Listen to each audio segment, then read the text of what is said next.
Salabonana Zimbabwe, Amahle. Very good evening, Team Zimbabwe. Welcome to African Beyond Television Network. My name is Ronald Wekwamakusha, and today we want to talk about this very sensitive story, very sad story. Musikana akataura iye kuti akabatwa Chibharo. Murume ndokubva apiwa ye 18 years net behind bars. Pamhosva yasina upara. 2015 when it happened, ike zvino izvi ndopa akuzotaura kuti handina kubatwa Chibharo. How many years munhu ari kuseri ari mujere? Vanhu vangani vari kusangana nenyaya dzakadaro? Let us not take much of your time. Let us get straight to this story so that you hear for yourself this woman confessing. Please katiteerere.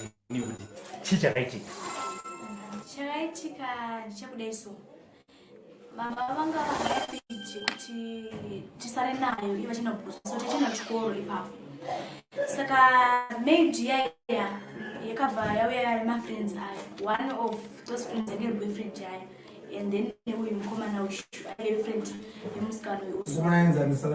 Okay, this guy ainzi Simbarashi, I can't remember his name. So vaya kudaro ndobva vapakudwa chikafu ndobva vadya ndobva vaenda. So mapakazuka ubva uBotswana manje ndobva vatonditi mafambira kuti mwana wangu asisiwe, even sikasika waita mwana wangu zvese zvakabva zvese zvachinja. Ndobva vatonditi uya tigokutarisa kuti hapana akagokubatera. Ndobva vanditarisa zvikanzi ane akabatwa, and then mene ndobva ati no ngatimbomuendesei kukiriniki. And then the following day vatenda kukiriniki paya manurses ndobva vatoti mwana wenyu akabatwa Chibharo. So zvatakutoita pana pesa chatomira takuna police station ingeri nearby. Ndobva tina police station ndobva vasvika ndobva vataura nyaya. Vataura nyaya kudaro mapurisa ndobva vatoti uyai nemwana chikupi police station timutore statement.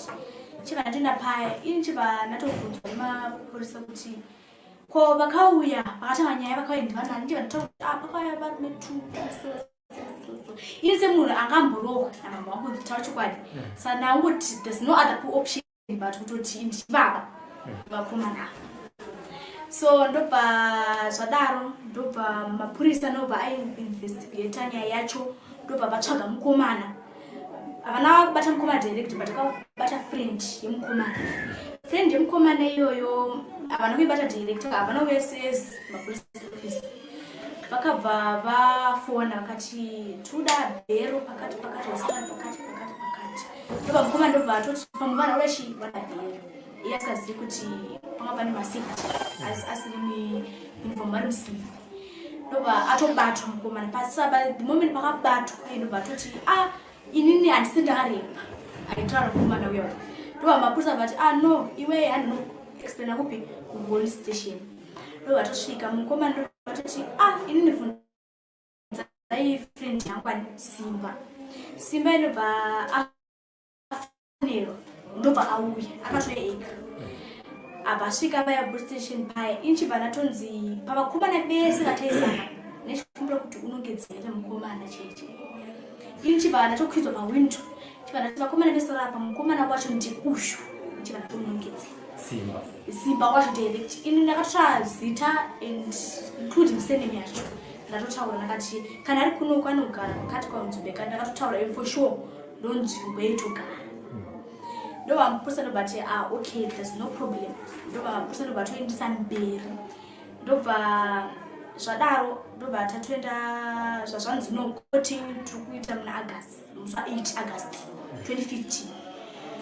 Tabata mama ndobva ende Botswana ndobva azodzoka day before court. Mangwana chibva tamukira kucourt. Tasvika mucourt pasina maloya. Tasvika mucourt chibva tafesana. Mari box make achibva tangobvunzwa naloya kuti zvakafamba sei. Mukomana ndobva ati inini mwana ndinotoresa mwana wangu but I don't know this girl. Ini niwo ndichibva ndangoti no ini ndangotoziva mukomana ushu I know this guy. Then mapurisa paya ndobva toti sezvo zvotogona mwana takutora chimuseyo. So for now we are going in jail for 18. Angapiwa 20 ndobva bvisirwa 2 zvazvanzi 18 years. Saka audzisava mashiripya wati amai vava vakaona iwe sabhude kunyatsofamba kurati wanga waita zvepabonde nasamwari. Aiwa, ndisina. Saka chichaita kuti utadze kufamba. Handizivi nditozvifambira but vetoti pave nechange but ndasangana change ya 99. But pavakazoenda futi kwadhokota pakabuda medical report ichitaura kuti wakasangana nemunhu wechirwere. But there was no one. Handiti sawa. Saka chawadecide manje kuti iwe decide kuti ndikandibude pachena chii? Chandadecide kuti ndibude pachena because matangiro akachama tooneka ndakambogara pasi ndakafunga kuti pamwe ihama dzemukomana dzofambira mwana wavo or what even pese panoita zvangu zvandaita ndaitanga kufunga kuti zvandiri kuita izvi what about that guy wanakaisa kujeli. Sa pese panandiri even aita chinhu chakanaka ndaitotanga kuzanyaya pamberi kuti ini ndiri kufara ndiri kunze backside what about this guy wanakaendesa in prison. We go in mind every day, each and every day. We go in mind.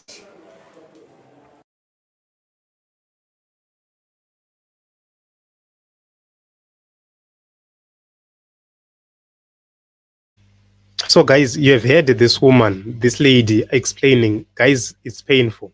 Honestly speaking, it's painful. Kuti, how can you do that for somebody? Guys, from 2015 up to this day, how many years? How many years? Guys, 7 years. Munari mukati.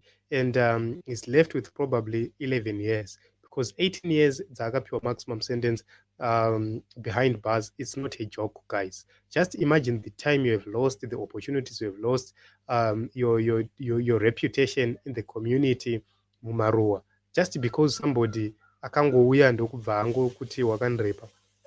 Guys, it's painful. It's painful. My heart is sinking. Guys, I'm thinking about this. How many people are behind bars just because they never committed such a crime, but they were pinned kuti ndo zvakatoitika. And our societies still believe kuti zvangotaurwa ndizvozvo.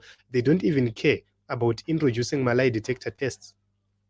If you go to other democracies, they've tried to reduce such chances by introducing lie detector tests and other several tests and other several investigations. Kuti vange vachinatsoziva kuti is this true? But if you look at our judiciary system, at our systems here in Zimbabwe, they don't care about that. They don't even care to implement such issues or such mechanisms here in Zimbabwe.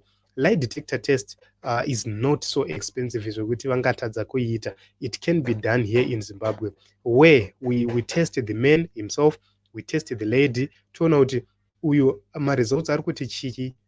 Then we compare with evidence, we put it together with the other evidence, but it is not being done. So why? It's because they don't care about our people. They don't care about the welfare of our people. My magistrates and my judges, they think they are there to put people in prison. They don't know that they are there to bring justice, to balance the scale. Basa rema magistrate arisiri kuiswa nokujeri. Basa rema judge arisiri kuiswa nokujeri. Ibasa rekubalancisa scale. Here is the scale. Nyaya iri kuti chi is the scale balancing. Kana wakapara mhosva woenda mukati, kana usina kupara mhosva wobuda. That is according to the law. So this man are now raper. This lady is actually, this is an adult lady at Uya live on television. But the guy is serving and is in prison. Guys, what's your take, guys? Honestly speaking, myself, I don't have any comment regarding this issue further than what I've done. But I'm in pain at this moment in time because it looks as if a lot of young men are there. A lot of people are there in prison. And I have seen a lot of people actually vachitobuda pazvirongwa pama different programs. If you look pazvirongwa zvatilda, vachitaura kuti ina ndinambobata Chibharo. If you look at on those programs, kuna vamwe vanotobvuma kuti for sure ini ndakauraya, for sure ini ndakabata Chibharo, but now I'm reforming. But there are people who are up to this day are saying, nekana kuti 15 years behind bars, pamwe asara ne 2, but he's still saying andinaubata Chibharo. And there is no review being done. Nobody cares about it. This is what is happening in Zimbabwe. This is it, Team Zimbabwe. And this is your views, how you view this, how you see this. But I'm in pain at this moment in time, and I hope this guy will get justice one day. Let us continue to register to vote. Let us continue to fight for change. Change is coming. Advocate Nelson Chamisa is the next president of the Republic of Zimbabwe, Ndindadaro. So don't worry much about anything else. Just register to vote, and it's a ex yako in 2023.